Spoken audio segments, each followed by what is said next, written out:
যেগুলি একজন পতিব্রতা মহিলার জীবনে কখনোই করা উচিত নয়, অন্যথায় তিনি পুত্র লাভ করেন না।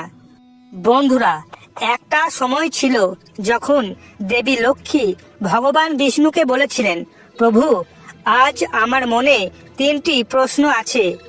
এই 3টি প্রশ্নের উত্তর দিয়ে যদি আপনি আমাকে সন্তুষ্ট করেন তাহলে আমার মন অনেক সন্তুষ্ট পাবে। তখন ভগবান বিষ্ণু বলেন, হে দেবী, আপনি আপনার 3টি প্রশ্ন আমাকে নির্দ্বিধায় বলুন। আমি অবশ্যই আপনার প্রশ্নের উত্তর দেওয়ার চেষ্টা করব।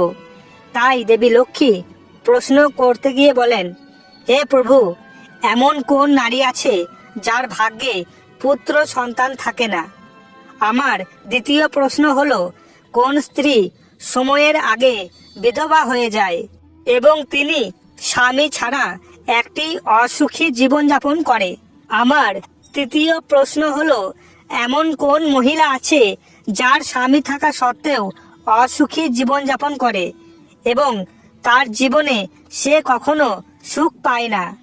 মা লক্ষ্মীর এই 3টি প্রশ্ন শুনে ভগবান বিষ্ণু বললেন, হে দেবী, আমি আপনাকে একটি গল্প বলছি। এই গল্প শোনার পর আপনি আপনার সমস্ত প্রশ্নের উত্তর পেয়ে যাবেন। তবে এই গল্পটি অবশ্যই মনোযোগ সহকারে শুনতে হবে। তখন দেবী লক্ষ্মী বলতে লাগলেন, হে প্রভু, আমি এই গল্পটি অবশ্যই মনোযোগ সহকারে এবং নিষ্ঠার সঙ্গে শুনব। আপনি দয়া করে বলুন। ভগবান বিষ্ণু বলেন, এক সময়ের কথা, একটি গ্রামে একজন শেঠ বসবাস করতেন। সেই ব্যবসায়ীর 2জন পুত্র সন্তান ছিল এবং তাদের 2জনের বিয়ে হয়েছিল। শেঠ এবং তার স্ত্রী, তারা 2জনে খুবই দুষ্টু প্রকৃতির ছিলেন। ব্যবসায়ীর বড় ছেলে এবং তার স্ত্রীও ছিল দুষ্ট প্রকৃতির, কিন্তু তার ছোট ছেলেটি ছিল খুবই ভালো এবং তার স্ত্রীও ছিল খুবই ভালো প্রকৃতির। সে একাই ঘরের সমস্ত কাজকর্ম করতেন। বাড়ির সবার কাপড় চোপড় ধোয়ার কাজ তিনি একাই করতেন। বাড়িতে এত কিছু কাজ করার পরেও শেঠের বউ আর তার বড় ছেলের বউ সর্বদা তাকে অপমান করতে থাকে। ভগবান বিষ্ণু বলেন, শেঠের বড় পুত্রবধূর একটি পুত্র সন্তান ছিল এবং ছোট পুত্রবধূর একটি কন্যা সন্তান ছিল। শেঠের স্ত্রী সর্বদা তাকে তার মেয়ের জন্য কথা শোনাতেন। ভগবান বিষ্ণু গল্প বলার সময় দেবী লক্ষ্মীকে বলেন, হে দেবী, এখন আমি আপনাকে শেঠের ছোট পুত্রবধূর গল্পটি বলবো, কারণ আপনি তার গল্প থেকে আপনার প্রথম প্রশ্নের উত্তর পাবেন। কোন সেই মহিলা যার ভাগ্যে কখনো পুত্র সন্তান থাকে না? তো এই গল্পটি আপনি মন দিয়ে শুনুন। শেঠের যে বউ ছিল সে ছিল খুবই খারাপ প্রকৃতির মানুষ। সেই জন্য বাড়ির সবাই তার উপর খুবই বিরক্ত ছিল। সে তার ছোট বউকে খুবই কষ্ট দিত। তার পুত্রবধূ নাম ছিল রাধিকা। এই বেচারা রাধিকা ঘরের সব কাজকর্ম করত, তবুও শেঠের বউ তাকে অনেক কষ্ট দিত। রাধিকা ঘরের যতই কাজ করুক না কেন, শেঠের বউ তাকে সব সময় বকাঝকা করতে থাকে। একদিন রাধিকা যখন ঘর ঝাড় দিচ্ছিল, তখন শেঠের বউ তাকে বলল, এত দেরি হয়ে গেছে, তুমি এখনো ঝাড়ু দিতে পারোনি? আমি মন্দিরে যাচ্ছি এবং আমি যতক্ষণ না মন্দির থেকে আসছি ততক্ষণে খাবার যেন রেডি হয়ে যায়। বাড়ি ফিরে আমি খেয়ে নেব। রাধিকা ঘর পরিষ্কার করে রান্না করতে চলে যায়। রান্না করার সময় সে মনে মনে ভাবছিল, আমি বাড়ির এত কাজ করি, তবুও আমার শাশুড়ি সব সময় আমাকেই তিরস্কার করে এবং সব সময় আমাকেই কষ্ট দেয়। তিনি আমার সাথে কখনো ভালোবেসে একটুকুও কথা বলে না। তিনি ঘরের সমস্ত কাজ আমাকে দিয়েই করান। রাধিকা যখন এসব ভাবছিল, তখনই ঘরের দরজায় ঠক ঠক করে আওয়াজ উঠল। রাধিকা ভাবল, খাবার এখনো তৈরি হয়নি। আমার শাশুড়ি আজ খুব তাড়াতাড়ি মন্দির থেকে ফিরে এসেছেন। এরপর রাধিকা দরজার কাছে যায় এবং দরজা খুলে দেখেন দরজার বাইরে একজন সাধু মহারাজ দাঁড়িয়ে আছে। তখন সেই সাধু মহারাজ রাধিকাকে বললেন, আমাকে কিছু খাবার দাও, আমার খুবই খিদে পেয়েছে। তখন রাধিকা বলল, আমি তোমাকে খাবার দিতাম, কিন্তু আমার শাশুড়ি খুবই খারাপ প্রকৃতির মানুষ, তিনি আমাকে অনেক বকাঝকা করবেন। আর এখন তিনি মন্দিরে গেছেন, তার মন্দির থেকে আসার সময়ও হয়ে গেছে। যদি তিনি এসে দেখেন আমাকে আপনাকে খাবার দিতে, তাহলে তিনি আমাকে খুবই মারবেন, সেই জন্য আমি আপনাকে খাওয়াতে পারি না। তখন সাধু বলে, অল্প একটু খাবার দাও, আমি সকাল থেকে কিছুই খাইনি। এই কথা শুনে রাধিকার মনে দয়া আসে। রাধিকা বলে, মহারাজ আপনি ভিতরে আসুন, আমি আপনাকে খাবার দিচ্ছি। আর যখন সাধু খাবার খাচ্ছিলেন, তখনই হঠাৎ রাধিকার শাশুড়ি মন্দির থেকে বাড়িতে ফেরে। সাধুকে খাবার খেতে দেখে তিনি বলেন, এটি আমার কোনো লঙ্গরখানা নয় যে কেউ এসে এখানে খাবার খেয়ে চলে যাবে। এই সাধুকে কেন তুমি খাবার দিলে? খাবার কি বিনা পয়সায় আসে? এই কথা বলে সে সাধুকে ধাক্কা দিয়ে বাড়ি থেকে বার করে দেয়। তারপর রাধিকাকে বলে, তুই কেন এই সাধুকে খাবার দিয়েছিস? তুই কি জানিস না খাবারের দাম কত? বাড়ির লোক কি খাবে? রাধিকা বলে, এই সাধু সকাল থেকে কিছু খায়নি, তিনি প্রচন্ড ক্ষুধার্ত, তাই আমি আমার ভাগের খাবার তাকে খেতে দিয়েছি, আর তাই আজ আমি কিছুই খাবো না। আর তুমি এত রাগ করছো কেন? আমি তাকে আমার ভাগের খাবার খেতে দিয়েছি। এরপর রাধিকার কথা শুনে তার শাশুড়ি খুবই রেগে যায় এবং রাধিকাকে বাড়ি থেকে বের করে দেয় আর বলে, তুইও এই বাড়ি থেকে চলে যা, তুই এই বাড়িতে আর কোনোদিন ফিরে আসবি না। এরপর রাধিকা দরজার বাইরে গিয়ে কাঁদতে শুরু করে। তখন রাধিকা ভাবলো, এখন এখানে থেকে তার কোনো কাজ নেই, তাকে মায়ের বাড়ি ফিরে যেতে হবে। রাধিকা যখন তার মায়ের বাড়ি যেতে শুরু করে, তখন সেই রাস্তার মাঝে একটি ঘন জঙ্গল পড়ে। রাধিকা যখন খুবই ক্ষুধার্ত এবং তৃষ্ণার্ত হয়ে তার মায়ের বাড়ি যাচ্ছিল, তখনই বনের মধ্যে প্রচন্ড বৃষ্টি শুরু হয়।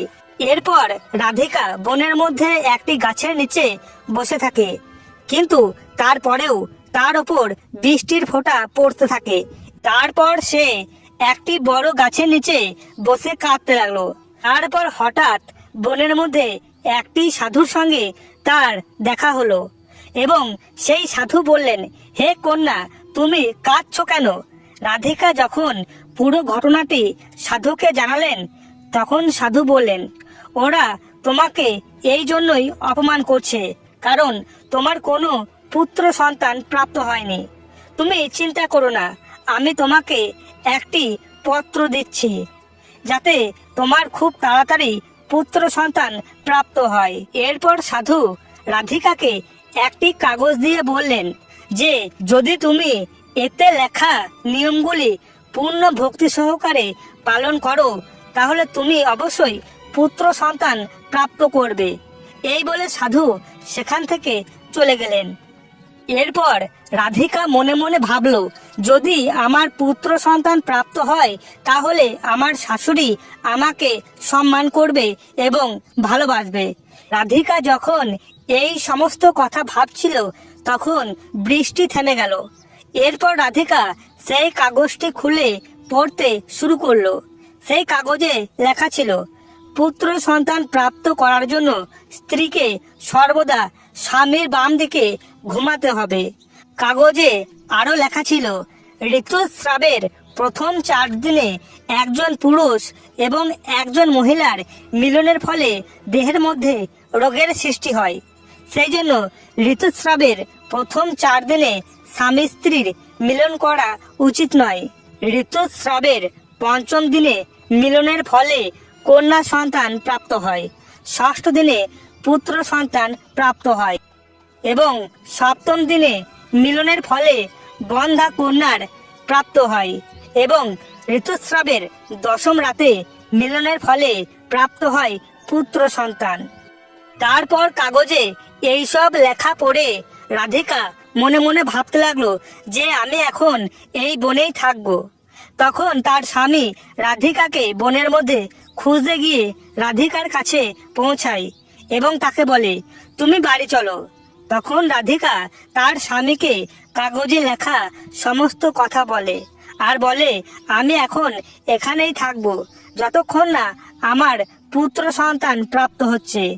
তারপর রাধিকা তার ঋতুস্রাবের 10ম দিনে তার স্বামীর সাথে মিলন করে এবং সে গর্ভবতী হয়ে যায়। আর পরের দিন সকালে রাধিকা যখন পূজায় বসে তখন তার স্বামী বনের মধ্যে কাঠ কাটতে চলে যায়।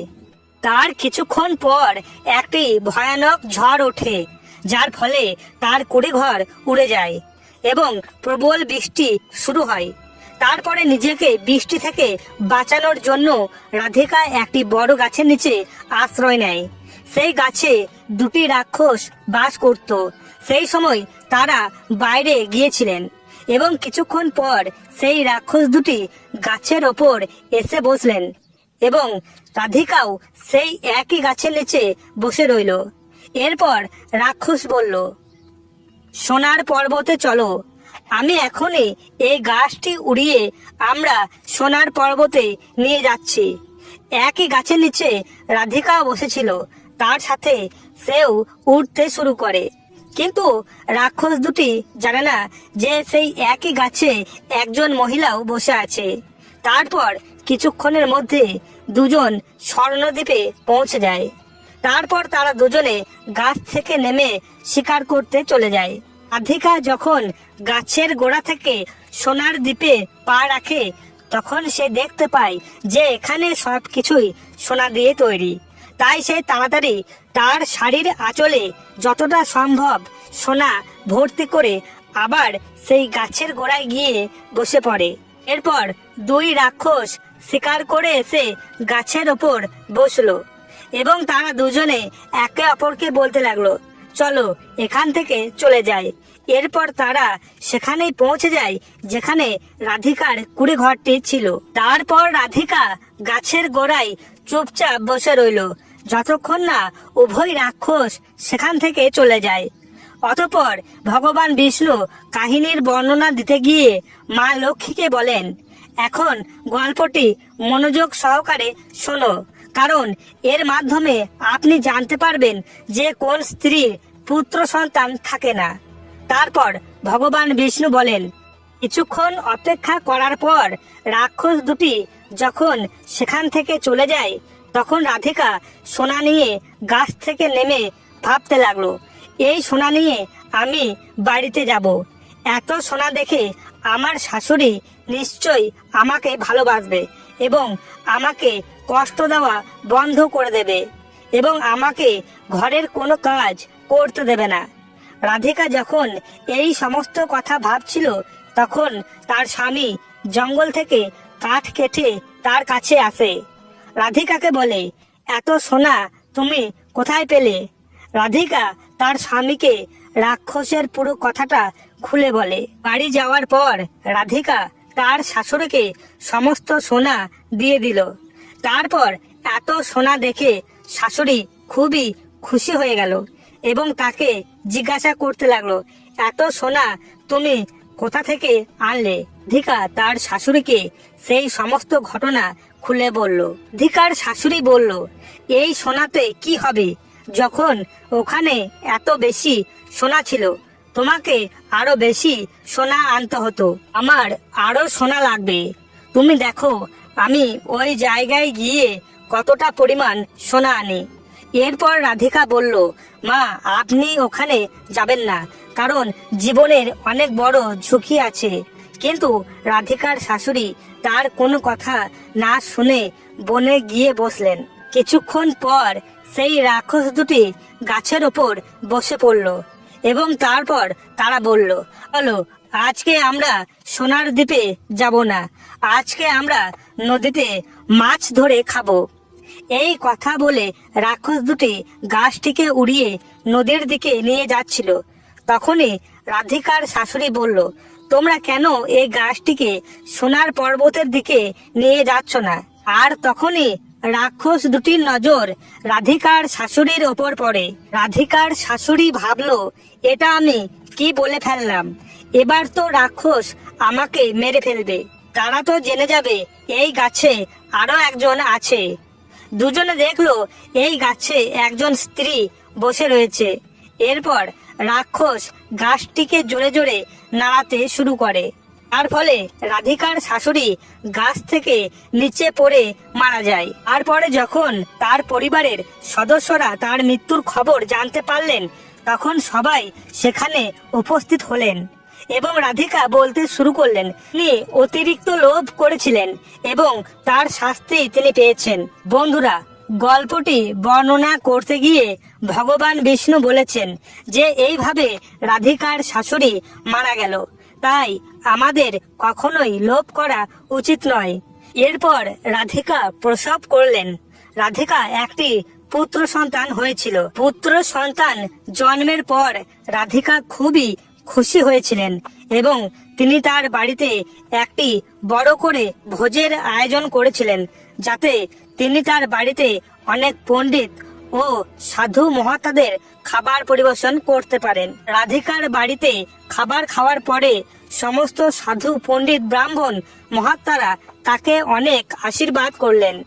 আর অন্যদিকে শেঠের বড় ছেলের পুত্রবধূ যে সবসময় রাধিকাকে তার ছেলের বিষয়ে কটূক্তি করত, তার মুখ চিরতরে বন্ধ হয়ে গেল। তখন ভগবান বিষ্ণু মা লক্ষ্মীকে বললেন, আমি আমার কাহিনী এখানেই শেষ করছি। এখন আমি আপনাকে আপনার প্রশ্নের উত্তর দেব। আপনার প্রথম প্রশ্ন ছিল, কোন নারীর ভাগ্যে পুত্র সন্তান থাকে না? যে মহিলারা সাধুর দ্বারা কাগজে দেওয়া নিয়ম এবং তার বিপরীতে কাজ করে তাদের কখনো সন্তান হয় না। এবং যে মহিলারা ভীত নন এবং সর্বদা নিজের স্বামীর সঙ্গে লড়াই করে এবং তাদের স্বামীর প্রতি সর্বদা রেগে থাকেন, তাদের ভাগ্যেও পুত্র সন্তান থাকে না। তাই প্রত্যেক নারীর উচিত তার স্বামীকে সম্মান করা। আর আপনার দ্বিতীয় প্রশ্ন ছিল যে কে সেই নারী যে সময়ের আগে বিধবা হয়? যে স্ত্রী স্বামী ছাড়া অসুখী জীবনযাপন করে, যেসব মহিলারা স্বামী থাকা সত্ত্বেও সিঁদুর লাগান না, মঙ্গলসূত্র পরেন না এবং যেখানে যান সিঁদুর ছাড়া এবং মঙ্গলসূত্র ছাড়াই যান, এমনকি তারা স্বামীর কথা শোনে না।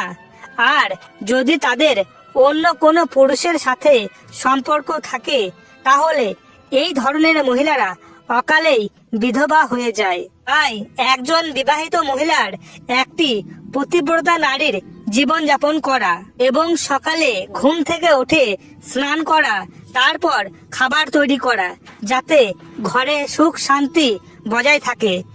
ভিডিওটি যদি আপনাদের ভালো লাগে এবং মন চায়, তাহলে কমেন্টে জয় শ্রীকৃষ্ণ অবশ্যই লিখবেন এবং চ্যানেলটিকে সাবস্ক্রাইব করতে ভুলবেন না।